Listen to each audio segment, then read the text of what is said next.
Bonjour à tous et à toutes, on se retrouve aujourd'hui pour une nouvelle vidéo. Installez-vous bien confortablement, préparez votre thé, votre café, votre pain au chocolat. Aujourd'hui on se retrouve pour une nouvelle vidéo spéciale lecture. Je vous ai dit que je préparais une série de vidéos pour vous proposer des lectures, vous inciter à lire, voilà, des lectures que ce soit de livres sérieux, de type historique, sociologique, ou des livres plus légers pour se divertir, que ce soit des romans ou autres. N'oubliez pas, si vous appréciez ma chaîne et son contenu, vous pouvez liker, partager, commenter et surtout vous abonner. Pensez à vous abonner, j'ai remarqué que 58% d'entre vous n'étaient pas abonnés à ma chaîne et ça ne me plaît pas du tout. Donc abonnez-vous, partagez la chaîne, likez, commentez. Et si vous souhaitez soutenir financièrement la chaîne YouTube, vous pouvez passer sur ma page Utip et me faire un don. Ça me soutient financièrement et ça me va droit au cœur. Non, je vous laisse avec la suite. Blood out the city, blood out the city. You know, so them a deal with too much in it. When the fat them go get rock out, crack out, stack out, flap out. Alors aujourd'hui, je vais vous présenter ce livre, Les mésaventures d'une meuf noire maladroite, donc de Issa Rae. Donc c'est une actrice afro-américaine. On l'a vue dans plusieurs films sur Netflix. Moi, c'est une actrice que j'ai connue assez récemment, l'année dernière ou il y a 2 ans, par rapport à des films sur Netflix. Je la trouvais belle, talentueuse, intéressante. La version française a été traduite par Omax Books et Roots Éditions. Ils ont décidé de m'envoyer gratuitement ce livre, donc j'étais contente, avec ce petit sticker, en plus c'est sympa. Personnellement, ce livre, c'est un livre que j'aurais pu acheter, puisque comme je vous ai dit, l'actrice m'intéressait. J'étais ravie de pouvoir en bénéficier gratuitement. Donc précise qu'ils ne m'ont pas payé pour faire cette vidéo, je la fais parce que j'en ai envie. Voilà, donc je vous donne mon avis sur ce livre. Je ne vais pas vraiment spoiler, donc ne vous inquiétez pas si vous comptez lire ce livre. De toute façon, c'est pas une histoire à suspense, donc ça va pas poser problème. Alors, ce que j'ai aimé avec ce livre, et pourquoi je vous en parle. Ce livre est un livre de type léger. C'est là pour vous divertir, vous faire passer un bon moment. Ce n'est pas un livre dans lequel vous allez devoir réfléchir, vous concentrer ou autre. C'est vraiment léger, c'est une fille en fait qui raconte son histoire de vie, ses anecdotes personnelles. Donc ça ressemble un petit peu à une discussion entre filles ou entre amis, ou même à une story time si vous consommez YouTube. Donc c'est un peu ce genre de format-là. Donc c'est un peu à l'image de sa personnalité, c'est sympa, c'est drôle, c'est léger. Ça retrace en fait ses péripéties de quand elle était enfant, adolescente et jeune femme. Et donc par ce biais, c'est divisé en plusieurs chapitres. Chaque chapitre se rapporte à un certain thème de vie, un grand thème de vie, un passage qu'elle a pu vivre. C'est assez intéressant parce qu'on a ici son point de vue sur plein de choses que vous avez peut-être, vous, vécu en tant que femme noire. Donc j'ai trouvé ça intéressant dans ce sens-là. C'est que finalement ce livre, c'est un témoignage léger sur une histoire de vie.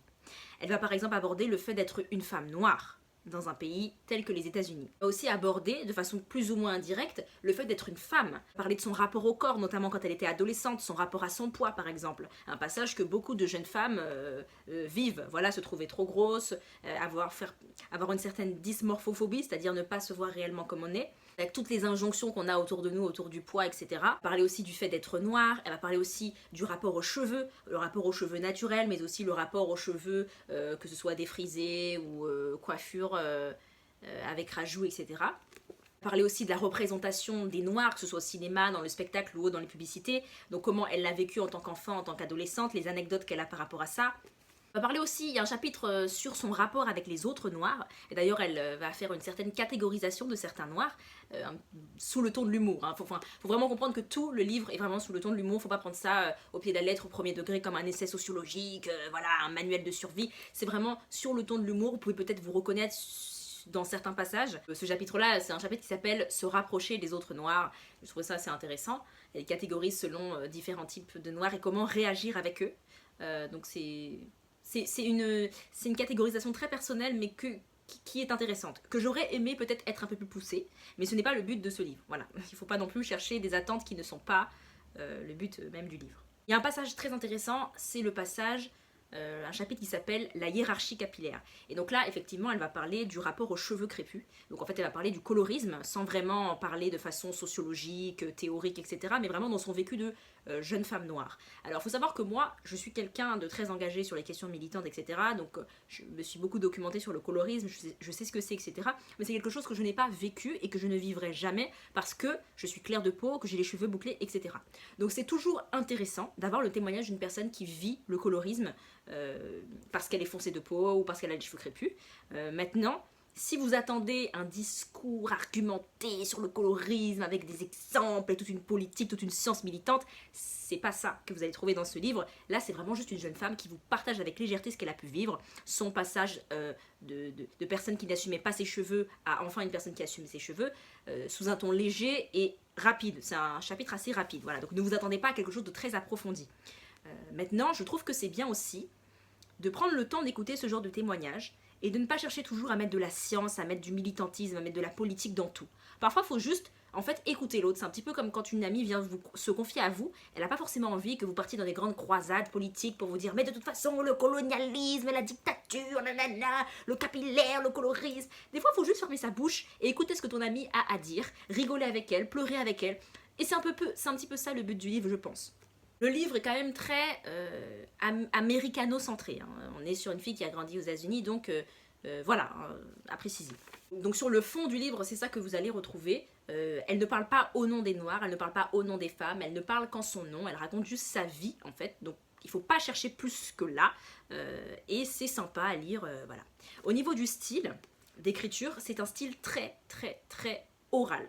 C'est-à-dire que là, on n'est pas dans des allitérations, de la littérature, des mots compliqués. On est dans l'oralité la plus totale. Elle va par exemple dire et là, le mec me regarde et je me dis « Oh my God, il est vraiment fait pour moi ». Vous voyez, c'est un style très oral. Très léger, très accessible, ça se lit vite, ça va pas vous freiner. Vous êtes quelqu'un, vous avez envie de légèreté, de divertissement, ça fera l'affaire.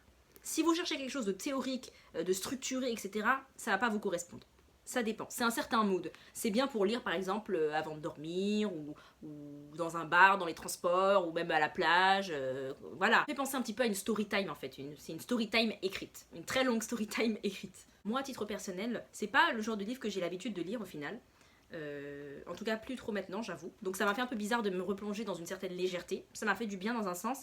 Mais j'avais un certain problème, c'est que j'ai tendance à chercher au-delà de ce que peut donner le livre.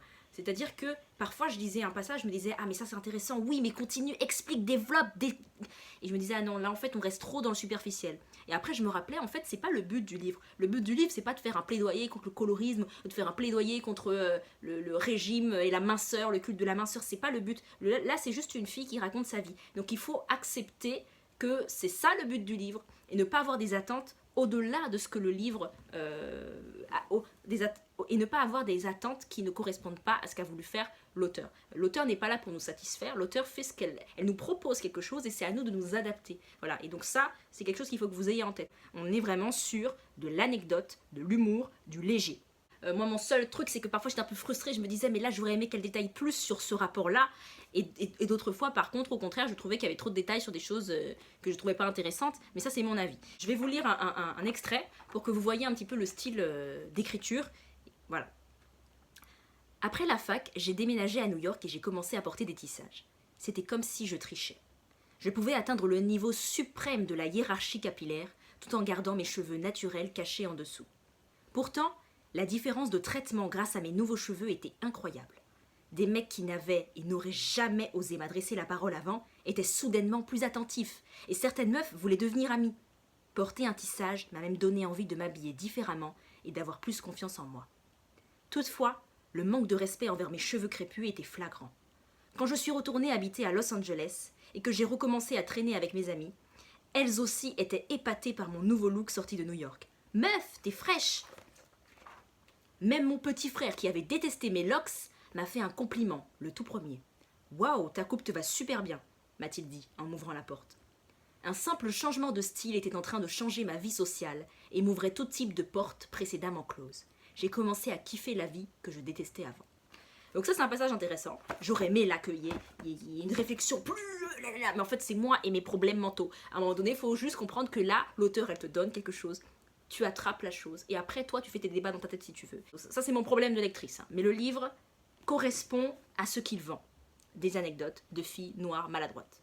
Humour, légèreté. On a ici les critiques. Glamour qui dit « tu vas énormément rire ». Lena Dunham qui dit « brillamment tordu ». Cosmo qui dit « un livre plein d'insight ». Et Essence qui dit « délicieusement figé ». Bon, ça c'est bizarre comme Des fois je me demande si les critiques ils écrivent pas un peu n'importe quoi pour faire genre qu'ils connaissent des mots importants mais délicieusement figés, ça veut rien dire pour un livre. Enfin après c'est peut-être moi qui suis bête. Je conseille ce livre à plusieurs types de personnes. Déjà, si vous êtes une personne, vous avez envie de reprendre la lecture, mais vous avez du mal, vous avez peur d'être freiné, vous avez peur de ne pas réussir parce que ça fait longtemps, ce genre de livre, c'est ce qu'il faut prendre. C'est-à-dire il faut prendre des livres qui vont vous divertir. Si vous appréciez l'actrice, prenez ce livre-là. Je vous dis, le langage est simple, c'est de l'oralité. Vous allez pouvoir réapprendre à vous habituer, à vous installer confortablement, à ouvrir un livre et à lire. C'est une habitude à reprendre et ce livre peut vous aider pour ça. Si vous êtes quelqu'un, vous avez envie de vous divertir, vous avez envie de quelque chose de léger pour vous vider la tête, vous pouvez prendre ce livre. Voilà, c'est ça. C'est ce type de personne que je vise. Donc c'est ouvert à tout public. Le prix est de 12 €.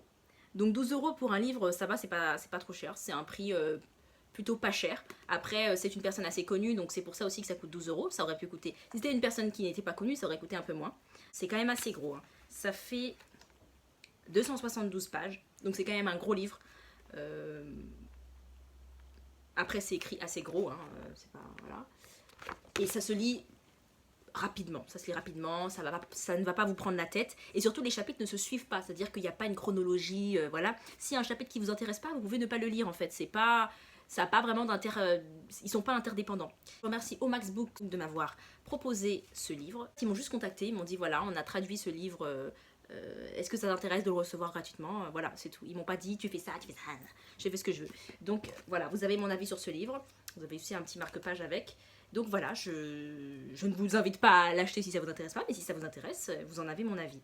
Je vous remercie d'avoir regardé cette vidéo. On se retrouvera pour d'autres vidéos, revues de livres dans lesquelles je vous partage des lectures. Comme vous le savez, cette chaîne n'est pas éternelle, et moi, mon objectif, c'est vous donner les clés pour pouvoir aussi vous instruire et vous divertir en soutenant le Black Business. Donc, mon but, c'est aussi de vous présenter des livres que j'ai trouvés intéressants, divertissants ou tristes, peu importe, mais des livres qui m'ont intéressé à un moment donné ou que j'ai pu lire.